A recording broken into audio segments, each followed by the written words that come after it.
Pegadaian adalah suatu badan atau organisasi yang bergerak dalam bidang pelayanan jasa peminjaman uang dengan menggadaikan suatu barang sebagai jaminannya. Nasabah yang ingin mendapatkan uang pinjaman harus menggadaikan barang sebagai jaminan. Baru kemudian pihak penggadai memberikan pinjaman uang sebanding dengan nilai jaminan barangnya. Tiap peminjaman memiliki jangka waktu berlaku. Nasabah dapat melunasi pinjamannya atau menebus barangnya sesuai dengan jumlah pinjaman sebelum jangka waktu tersebut habis. Jika pinjaman tidak lunas dibayar sampai jangka waktu habis, maka barangnya akan hangus. Jika sudah hangus, maka barang tidak bisa ditebus dan akan dilelang oleh pihak penggadaian. Pegadaian juga bekerja sama dengan beberapa pihak di luar untuk mempermudah dalam hal proses transaksi, yaitu dengan beberapa toko atau supplier barang-barang terkemuka. Dalam hal ini, pegadaian melakukan kerjasama untuk mendapatkan informasi harga barang di pasaran yang nantinya dapat digunakan sebagai acuan pada proses penaksiran harga barang gadai. Pengertian gadai dan perusahaan umum pegadaian di Indonesia adalah sebagai berikut.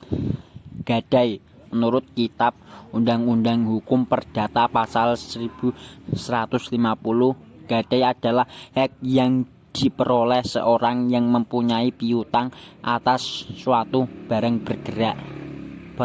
Perusahaan umum pegadaian adalah satu-satunya badan usaha di Indonesia yang secara resmi mempunyai izin untuk melaksanakan kegiatan lembaga keuangan berupa pembiayaan dalam bentuk penyaluran dana kemasyarakatan atas dasar hukum dapat gadai seperti dimaksudkan dalam Kitab Undang-Undang Hukum Perdata pasal 1150 di atas. Tugas pokoknya memberi pinjaman kepada masyarakat atas dasar hukum gadai agar masyarakat tidak dirugikan kegiatan lembaga keuangan informal yang cenderung memanfaatkan kebutuhan dana mendesak dari masyarakat.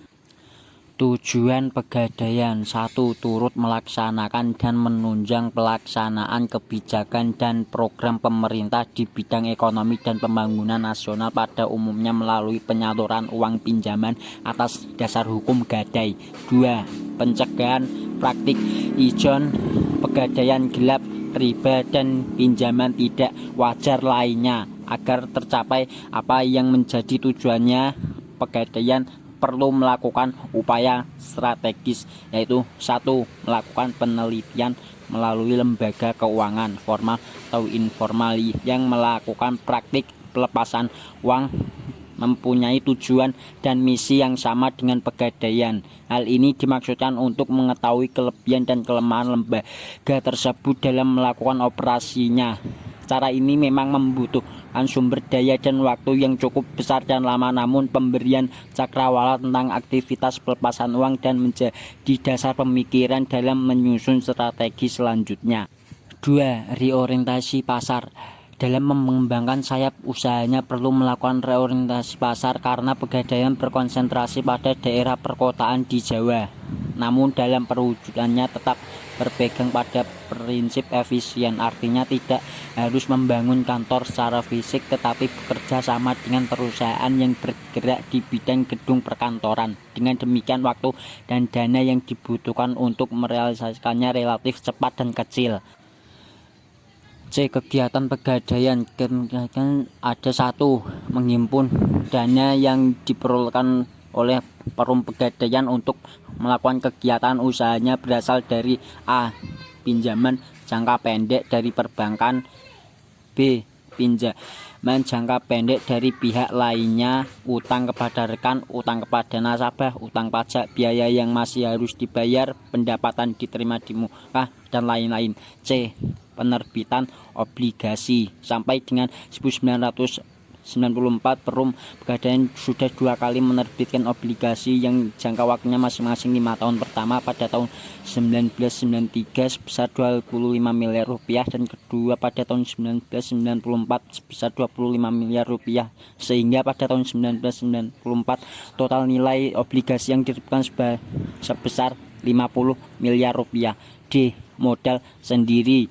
Modal yang dimiliki perum pegadaian terdiri dari satu, modal awal yaitu kekayaan negara dolar APBN sebesar 205 miliar rupiah.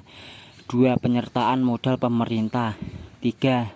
Laba ditahan. Laba ditahan ini merupakan akumulasi sejak perusahaan pegadaian ini berdiri pada masa Hindia Belanda.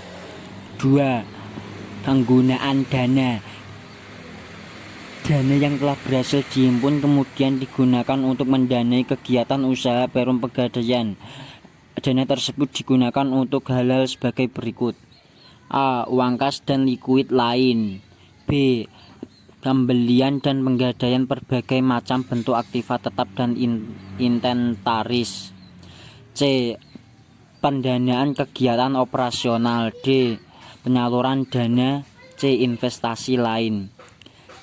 Tugas yang ketiga, produk dan jasa perum pegadaian yang ditawarkan perum pegadaian kepada masyarakat meliputi sebagai berikut. A.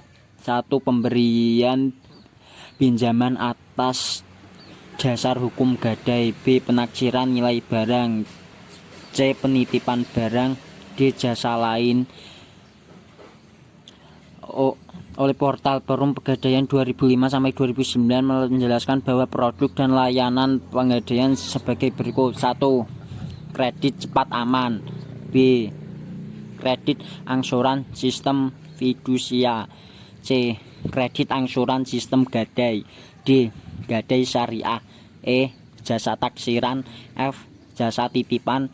G. Krista. H. RAHN. I. Mulia. J. Kiriman uang cara instan cepat dan aman. D. Proses pinjaman atas dasar hukum gadai. 1. Barang yang dapat digadaikan. A. Barang perhiasan. B. Kendaraan. C. Barang elektronik. D. Barang rumah tangga. E. Mesin-mesin. F. Tekstil. G. Barang lain yang dianggap bernilai oleh perum pegadaian, yaitu 1.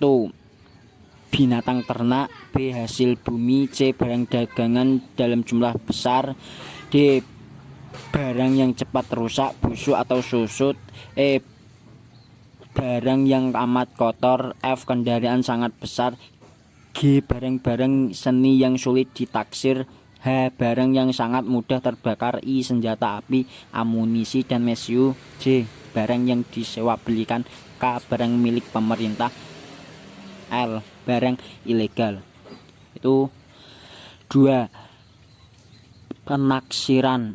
Mengingat besar jumlah pinjaman sangat tergantung pada nilai barang yang akan digadaikan, maka barang yang akan diterima dari calon peminjam terlebih dahulu harus ditaksir nilainya oleh petugas penaksir. Petugas penaksir adalah orang yang sudah mendapat pelatihan khusus dan berpengalaman dalam melakukan penaksiran barang yang akan digadaikan. Pedoman dasar penaksiran telah oleh perum pegadaian agar penaksiran atas suatu barang dapat sesuai dengan nilai yang sebenarnya. Pedoman penaksiran yang dikelompokkan atas jenis barang adalah sebagai berikut. A. Barang kantong seperti emas. 2. Permata. 3. Barang gudang, mobil, mesin, barang elektronik, tekstil. 3. Pemberian pinjaman. Nilai taksiran atas barang yang akan digadaikan tidak sama dengan besarnya pinjaman yang diberikan. Setelah nilai taksir ditentukan, maka petugas menentukan jumlah uang pinjaman yang dapat diberikan. Penentuan jumlah uang pinjaman ini juga berdasarkan persentase tertentu terhadap nilai taksir, dan persentase ini juga telah ditentukan oleh perum pegadaian berdasarkan golongan yang besarnya berkisar antara 80 hingga 90%. Pinjaman kemudian digolongkan atas dasar jumlah untuk menentukan syarat-syarat pinjaman seperti besarnya sewa modal, jangka waktu pelunasan, jadwal atau waktu atau waktu pelelangan, pemberian uang pinjaman kepada nasabah dilakukan oleh kasir tanpa ada potongan biaya selain untuk premi asuransi. A. Yaitu pelunasan. B. Pelelangan. Hasil pelelangan barang yang digadaikan akan digunakan untuk melunasi seluruh kewajiban nasabah kepada Perum Pegadaian yang terdiri dari 1. Pokok pinjaman, 2. Sewa modal atau barang, 3. Biaya lelang. Manfaat bagi nasabah yaitu diperoleh nasabah meminjam ketersediaan dana dengan prosedur yang relatif lebih sederhana dan dalam waktu yang lebih cepat, terutama apabila dibandingkan dengan kredit perbankan. Maka nasabah juga dapat memperoleh manfaat berupa penaksiran nilai suatu barang bergerak dari pihak atau lisensi yang telah berpengalaman dan dapat dipercaya.